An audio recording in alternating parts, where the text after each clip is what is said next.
ফের সিবিআই দপ্তরে আরজি করের ফরেন্সিক বিশেষজ্ঞ অপূর্ব বিশ্বাস। এই নিয়ে চতুর্থবার অপূর্ব বিশ্বাসকে সিবিআই তলব করলো। আমরা দেখেছি যে গতকালও সিবিআই দপ্তরে তলব করা হয়েছিল অপূর্ব বিশ্বাসকে।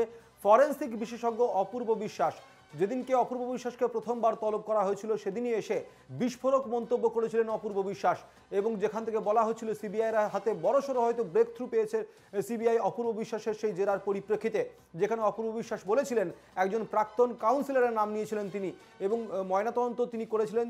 মৃতার যারা ময়নাতদন্ত করেছিলেন তাদের মধ্যে একজন এই অপূর্ব বিশ্বাস, এবং এই অপূর্ব বিশ্বাসকে আজকে ফের সিবিআই দপ্তরে হাজিরার জন্য ডাকা হয়েছে। এই মুহূর্তে আমাদের প্রতিনিধি বিধান নস্কর রয়েছেন সরাসরি আমাদের সঙ্গে। বিধান, আজকে নিয়ে মোট চতুর্থবার অপূর্ব বিশ্বাসকে তলব করা হলো। যেদিনকে অপূর্ব বিশ্বাস এসেছিলেন প্রথমবার সিবিআই দপ্তরে হাজিরা দিতে, সেদিনই কিন্তু বিস্ফোরক মন্তব্য করেছিলেন তিনি, এবং যেখান থেকে বলা হচ্ছিল সিবিআইয়ের হাতে হয়তো অপূর্ব বিশ্বাসের কাছ থেকে পাওয়া তথ্য নিয়ে বড়সড় ব্রেকথ্রু পেয়েছে সিবিআই, এবং সেই কারণেই কিন্তু আজকে ফের তলব করা হয়েছে অপূর্ব বিশ্বাসকে। কি তথ্য রয়েছে এই মুহূর্তে? একেবারে দেখো, এই অপূর্ব বিশ্বাস আরজি কর হাসপাতালের ফরেন্সিক আধিকারিক এবং আরজি করের ধর্ষণ এবং খুনের মামলায় অভয়ার ময়নাতদন্তকারী ফরেন্সিক আধিকারিক তিনি, এবং সেই কারণে তাকে যখন প্রথমবার সিবিআই দপ্তরে ডাকা হয় সেই দিন কিন্তু একেবারে জিজ্ঞাসাবাদের পর সিবিআই দপ্তর থেকে বেরিয়ে তিনি সংবাদ মাধ্যমের সামনে বিস্ফোরক মন্তব্য রেখেছিলেন যে তাকে হুমকি দেওয়া হয়েছিল ওই ঘটনার দিনই যাতে অতি দ্রুততার সঙ্গে ময়নাতদন্ত শেষ হয়, সেই কারণে একেবারে তাকে হুমকি দেওয়া হয়েছিল। অভয়ার কাকা পরিচয় দেওয়া একজন প্রাক্তন কাউন্সিলর।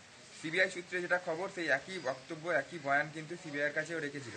সেই ক্ষেত্রে কিন্তু কারা হুমকি দিয়েছিল, কার নির্দেশে হুমকি দিয়েছিল, কেনই বা হুমকি দিয়েছিল, আসল উদ্দেশ্য কী ছিল, কেন এত তাড়াহুড়ো করে ময়নাতদন্ত করতে চাইছিল, সেই বিষয় জানার জন্য কিন্তু একেবারে অপূর্ব বিশ্বাস তাকে চতুর্থবারের জন্য আজকে আবারও ডেকে পাঠানো হয়েছে।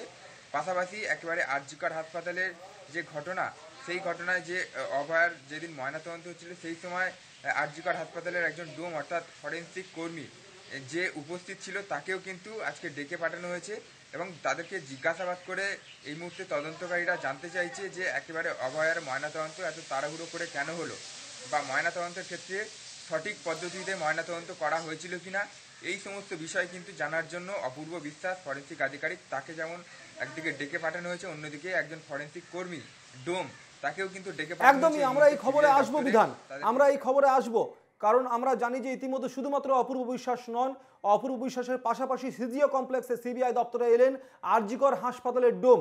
আরজি কর হাসপাতালের মর্গের ডোমকে ডেকে পাঠায় সিবিআই, সেই মতো এদিন সিবিআই দপ্তরে হাজিরা দেন তিনি। এ বিষয়ে আমরা জানবো আমাদের প্রতিনিধি বিধান নস্করের কাছ থেকে। বিধান, যেমনটা তুমি বলছিলে যে শুধুমাত্র অপূর্ব বিশ্বাস নয়, অপূর্ব বিশ্বাসের পাশাপাশি আরজি কর হাসপাতালের একজন ডোমকেও ডেকে পাঠানো হয়েছে।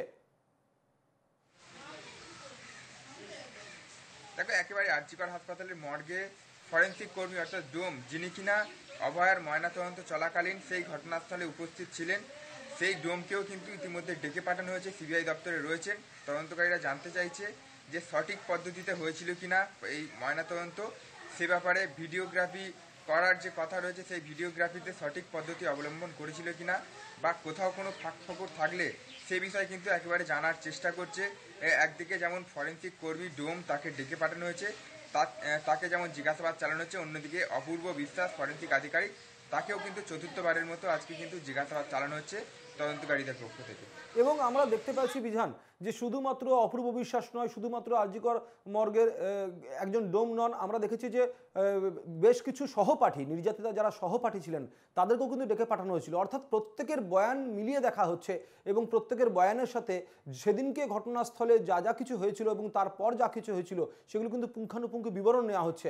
অনেক ধন্যবাদ বিধান, আমাদের সঙ্গে ছিলেন এই মুহূর্তে আমাদের প্রতিনিধি বিধান নস্কর। আমরা যেমনটা জানলাম যে শুধুমাত্র একজন হাসপাতালের মর্গের ডোম তিনি নন, পাশাপাশি অপূর্ব বিশ্বাস অর্থাৎ ফরেন্সিক বিশেষজ্ঞ তাকেও কিন্তু ডেকে পাঠানো হয়েছিল ইতিমধ্যে সিজিও কমপ্লেক্সে।